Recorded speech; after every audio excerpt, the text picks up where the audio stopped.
Hello everybody, today we are going to explore descriptive writing, which is also part of mixed genre, but the focus will be on descriptive writing. Let's take a look. Descriptive writing, there are three things to take note, and the first thing is to decide on the dominant impression that your essay is going to bring across. Next is to use vivid supporting details to bring across the image from your brain to the audience.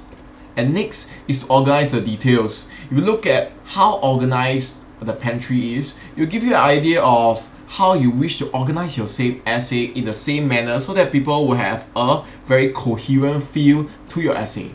Let's take a look at the dominant impression, number one. So what do I mean by dominant impression? One aspect of the feature which you wish to describe to the audience. That means when the audience read your essay, they will come across this concept or this feature of your essay that they will find, and this idea will be stuck in their brain. So you capture the most outstanding quality of whatever you're describing, and this is the most important. You need to review your ideas and see which is the best quality or the most outstanding quality you wish the audience to know. Next, we take a look at this writing by Jamaica Inc. It's by Daphne du Maurier. It was a cold and grey day in late November. The weather had changed overnight when a backing wind brought a granite sky and a mizzling rain with it. And although it was now only a little after 2 o'clock in the afternoon, the pallor of a winter evening seemed to close upon the hills, cloaking them in mist. So if you take a look here, the yellow color areas actually bring across the idea that the dominant impression is that it's definitely not a sunny day. It's actually quite cold on a winter evening, and it's actually quite misty because it's covered with mist. And if you look at the word change there, change overnight, if you just leave it there with the word change, people might not really understand what you mean by change. Change could be for the better or for the worse. So how do you bring across the idea? With the descriptive words that are after that. With a windy day, and it will be a sky, and there's rain, so you can see that it's a very wet day. And I wouldn't say that it's sunny, and it's in the December area where it's still in the winter, unless you're in Australia. So let's move on. So next, we use vivid supporting details. You record what you feel, what you hear, what you taste, touch, and smell. This is using your 5 senses, excluding one sense, which is your sight. But actually you replace it with feel, your feelings, because feelings are very, very powerful. So we take a look at when you give your details, you need to be specific and concrete. I'll give a few examples in a while, so do take note.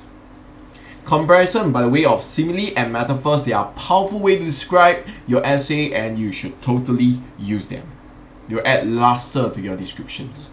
And let's take a look here. When we have used the word she was a small woman, the word small itself is vague because we don't know how really small. Small is a relative term.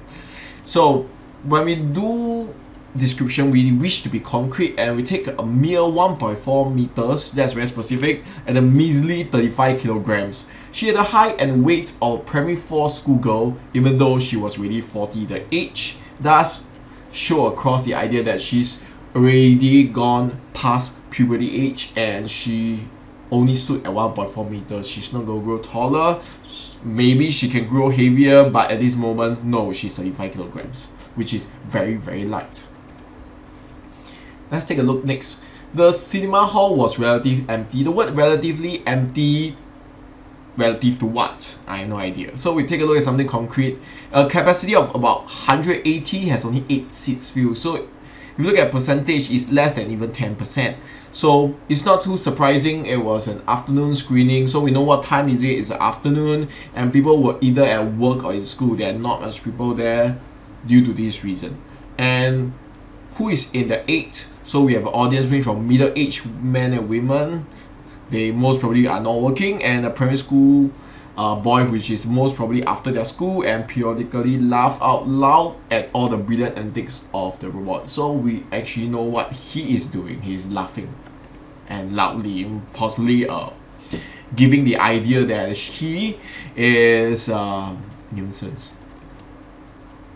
Let's take a look at simile and metaphors. Simile and metaphors, the difference between them, they are both used to compare one item to another item or person. So, but the difference is that one uses like and as, which is for simile, and the other one doesn't. So like a parrot in a high-pitched voice versus was a squawking parrot. So both are then used to describe and give ideas and let the imagination of the audience run wild. So after you have all these brilliant descriptions and you have all this very dominant impression that you have left in the mind of the audience, you need to organize the details. So make sure that you organize the details, and according to the spatial order, you must be from top to bottom or left to right, and you have to describe the details in a consistent manner. Means that you cannot describe one part with a lot of details and the other part is very lacking. So this is something that you need to take notes, okay? With that, I'm going to do a recap. We decide on a dominant impression, we use vivid supporting details, and we organize the details. Number 1, 2, and number 3, and last but not least, the end. Thank you very much, and I hope you have a very good day. Bye bye.